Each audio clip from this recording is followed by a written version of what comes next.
Tidiane Diao. Nous en venons à notre second invité. Il s'agit du colonel Babacar Diouf, qui est membre du comité scientifique du Forum international de Dakar sur la paix et la sécurité en Afrique. Bonsoir, mon colonel. Bonsoir, madame. Nous sommes également avec Cheikh Tidiane Diagne qui va revenir avec nous sur la page sport. Ce sera certainement tout à l'heure. Vous en êtes à la 6e édition. Oui. Dakar qui abrite ce forum à partir de ce lundi. Lundi et mardi. Voilà. Qu'est-ce qu'on peut tirer des 5 éditions précédentes? Alors, le forum de Dakar, c'est un peu difficile de dire précisément ce qu'on en tire. Parce que c'est un forum qui se veut informel. Il y a beaucoup de malentendus. Souvent, les gens disent, oui, il n'y avait qu'un seul président, il y en avait 2. Non, on ne mesure pas ça à cette aune-là. Le forum de Dakar, c'est une rencontre informelle où les chercheurs trouvent un certain nombre de choses. Ces choses sont sur l'étagère. D'accord. N'importe qui peut s'en servir comme il veut. On n'a pas l'obligation d'appliquer les mesures qui ont été retenues? Non, ce n'est pas fait pour ça. Très bien. On avait vu qu'au début, il y avait eu beaucoup plus de chefs d'État. Qu'est-ce qu'il y a? L'engouement n'est plus là? Disons qu'au départ, peut-être que le président a voulu marquer les premières sessions, mais en réalité, d'une part, nous savons tous que quand vous avez beaucoup de chefs d'État, c'est lourd, du point de vue protocole, du point de vue sécurité, et ça gêne un tout petit peu les chercheurs. Et donc, en discussion, tout le monde admet que qu'il y ait un invité d'honneur ou deux, oui, mais pas plus. Et donc, ce n'est vraiment pas pour ce que les gens disent, mais c'est ce que j'appelle les malentendus. Et cette année, l'accent est mis sur quoi? L'accent, c'est sur le multilatéralisme. Vous savez, c'est le secrétaire général de l'ONU qui disait que proclamer les vertus du multilatéralisme ne suffit pas. Encore faut-il en démontrer l'utilité, l'efficacité. Et quand vous regardez, quand vous avez des maux ou des menaces qui frappent l'ensemble, des menaces qu'aucun pays tout seul ne peut vraiment gérer, y compris les grandes puissances, vous êtes obligé de vous souvenir qu'il y a quelque chose qu'on appelle solidarité. Mais cette solidarité, justement, le multilatéralisme, c'est une rencontre de plusieurs unités à égalité. Ce n'est pas la même chose que la multipolarité où vous avez des pôles qui sont plus puissants que tous les autres. Donc c'est déjà... Et maintenant, on essaie de voir, compte tenu des résultats dans la lutte contre l'extrémisme violent et contre un certain nombre de choses, la criminalité et tout ça, on se rend compte que l'union des unités, qui sont des États, ne donne pas des résultats satisfaisants. Et donc, il faut interroger ce facteur, revoir comment mieux l'organiser pour la rendre plus effective. Parce que pendant ce temps, il y a quand même des victimes, il y a quand même des dégâts, il y a beaucoup de choses qui se passent. Alors, on le constate qu'en Burkina Faso aussi, depuis quelque temps, le terrorisme, en tout cas, est en train de prendre, disons, un pas de géant dans ce pays. C'est aussi le cas au Mali. Certainement, le Sénégal n'est pas totalement à l'abri. Vous l'avez dit, ça doit être, comment ça s'appelle, une approche d'ensemble. Mais pour l'instant, ça ne passe pas pour l'instant. À votre avis, que faudrait-il faire davantage pour permettre de faire face à ce fléau qui, on le rappelle quand même, constitue une menace sérieuse pour nos États africains. C'est certainement ceux-là qui sont beaucoup plus du côté de l'Afrique de l'Ouest, par exemple. En fait, je me souviens d'un politicien qui disait que chacun gagne chez lui et nous gagnerons. En fait, il faut que chacun commence par mettre de l'ordre chez lui. L'histoire des forces de défense et de sécurité en Afrique, tout le monde la connaît. Souvent, ça a été des forces qui se sont plus comportées comme des polices. Alors que dans le triangle que forment le gouvernement, les forces de défense et la population, il y a un territoire qui doit être sécurisé par les forces et à l'intérieur duquel se déroule le jeu démocratique avec des gens qui gouvernent. S'il y a un déséquilibre dans ce triangle, vous aboutissez à des problèmes. Maintenant, quand vous rencontrez des problèmes, vous avez toujours le choix entre les solutions ad hoc et les solutions institutionnelles. Le problème du ad hoc, c'est qu'il ne bénéficie pas du recul que l'institution a, ni de la pérennité. Et souvent, c'est une réaction tactique qui peut mener à une défaite stratégique. Parce que si vous avez une ligne de front, c'est comme au football, quand vous avez une défense en ligne, c'est bien. Mais si on perce par un côté, c'est fini. Et donc, moi, j'imagine beaucoup plus la CEDEAO collaborant avec d'autres acteurs comme la communauté des États de l'Afrique centrale pour gérer ces problèmes plutôt que de dire oui, tel et tel pays le font dans la ligne. Mais si, voilà. Alors, il y a des concepts qui sont au devant de la scène. On parle de radicalisme, de djihadisme, ainsi de suite, et même de terrorisme. Alors qu'on voit dans la sous-région, le plus souvent, pour ce qui est mis en avant, ce sont des heurts entre des communautés. Est-ce que c'est à dire que les groupes djihadistes, comme on les appelle, ont changé de stratégie, ou c'est à notre niveau de voir les concepts qu'il faut mettre sur ce type de conflit? En fait, je vais dire qu'il y a deux niveaux. Il y a le niveau où vous regardez les conflits communautaires comme un élément des lignes de clivage qu'il y a dans nos sociétés. Il y en a plein. Si vous prenez le Nord Mali, vous avez des blancs, des noirs, etc., etc. Donc il y en a plein et parfois ça se superpose.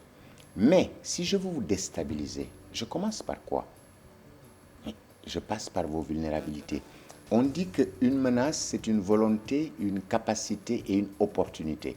Mais mon opportunité, c'est votre vulnérabilité que je cherche pour la trouver. D'accord. Et donc, voilà. Donc, le communautaire est un problème qui existe, auquel il faut trouver des problèmes locaux, mais c'est aussi une ligne de clivage que d'autres peuvent utiliser pour déstabiliser. On a souvent des réponses militaires parce que l'État envoie ses hommes sur place. Est-ce que c'est la meilleure formule ou la meilleure solution? Non, pas du tout. Je crois que c'est Talleyrand qui disait que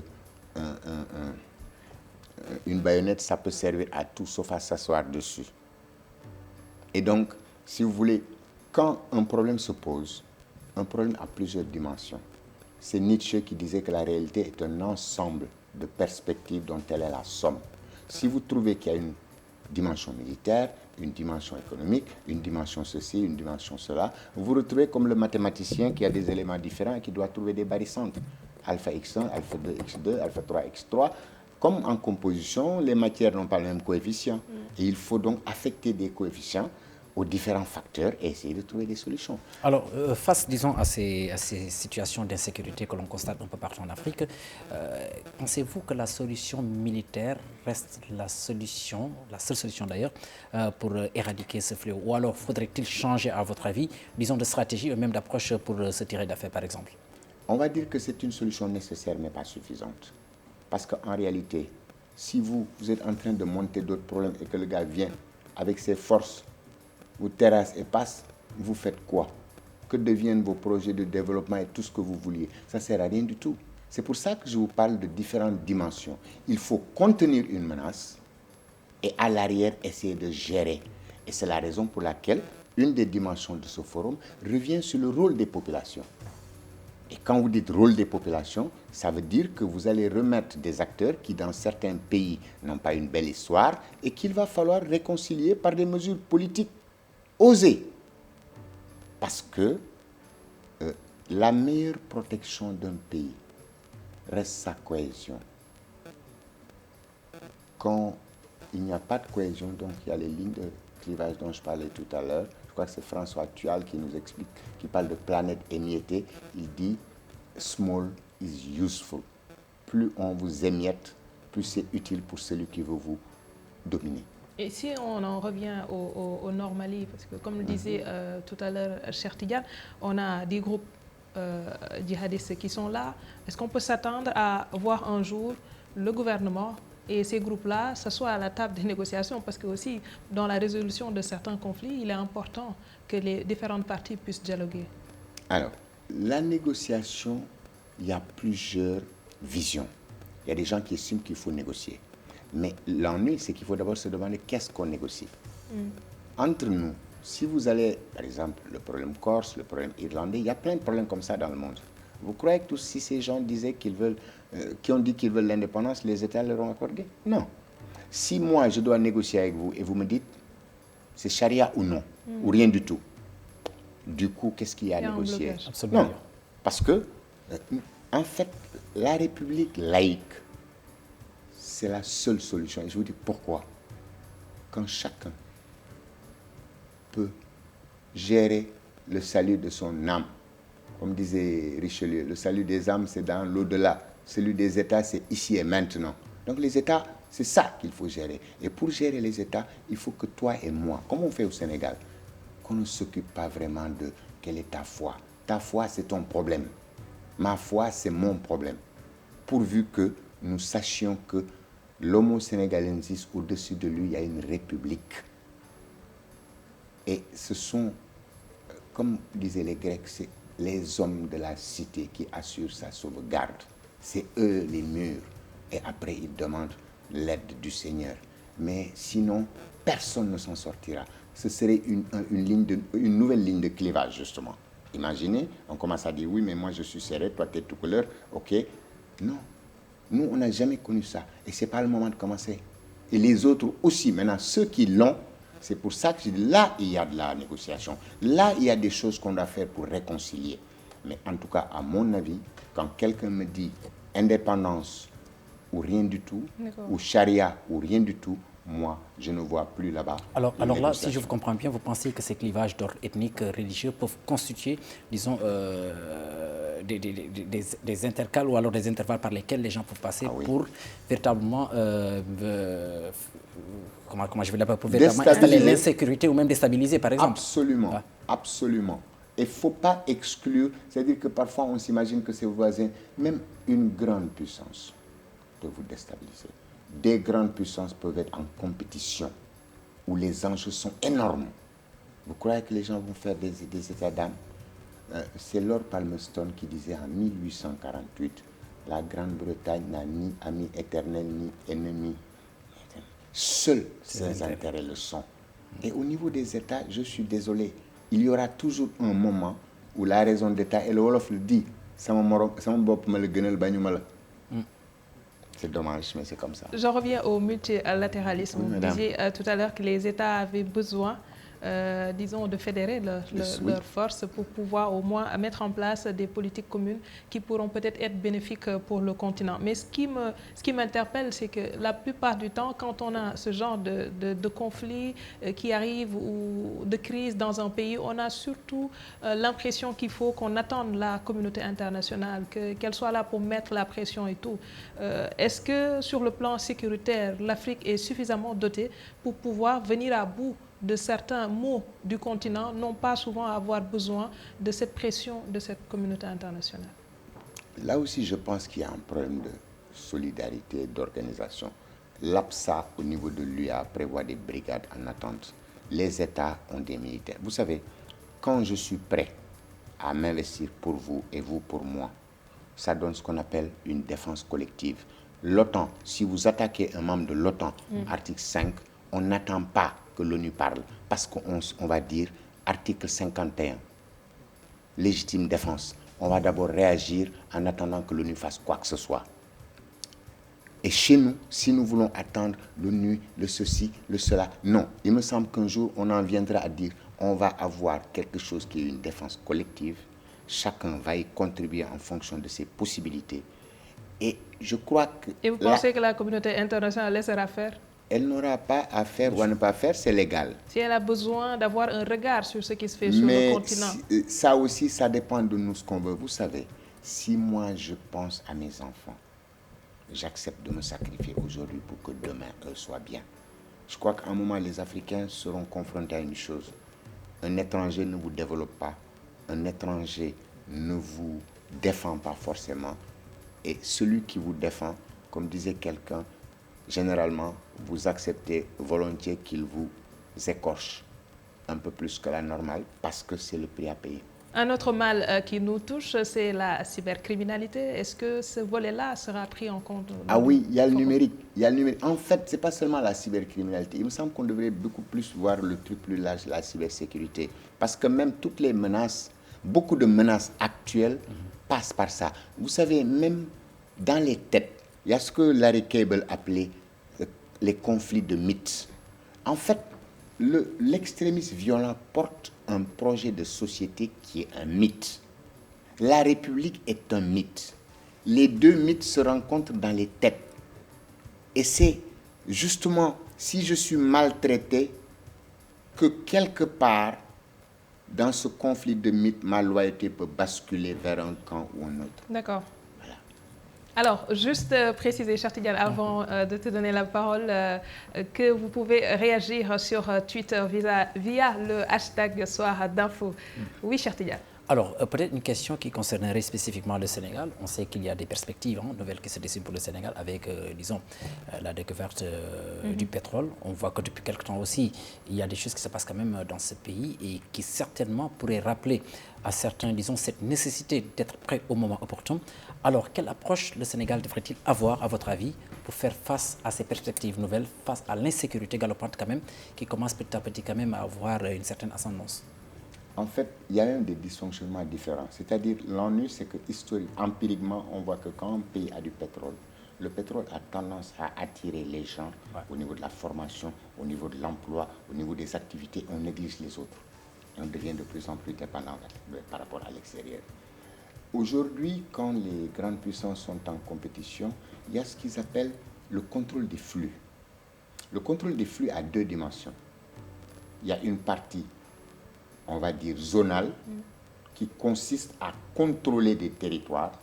Il y a une partie qu'on appelle objectale, qui consiste à lutter pour des ressources naturelles.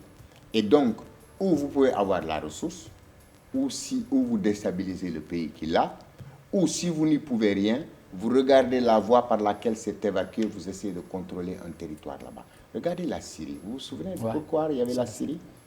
Les fameux pipelines qui devaient relier Enfin, il y avait une poche de gaz qui est entre l'Iran et le Qatar. C'est ça qu'il fallait faire passer par la Syrie. Pour faire quoi?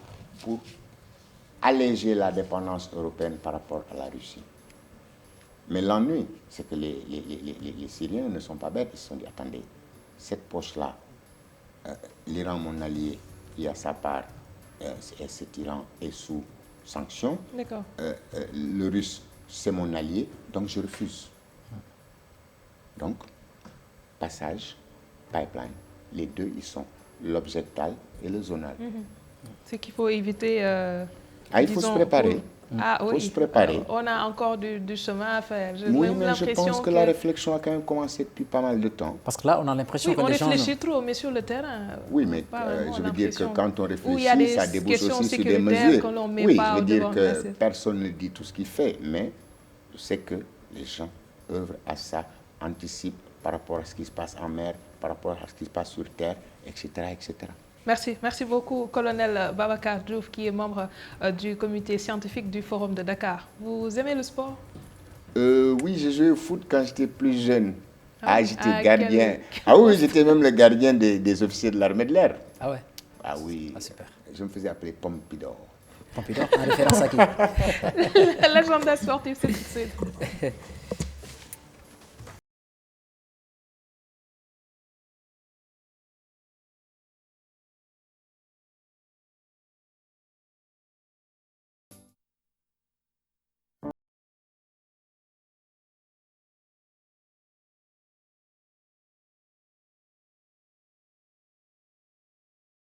Cheikh Tidiane Diagne, fidèle au poste. Oui. Cheikh Tidiane, ouais. quel poste tu joues?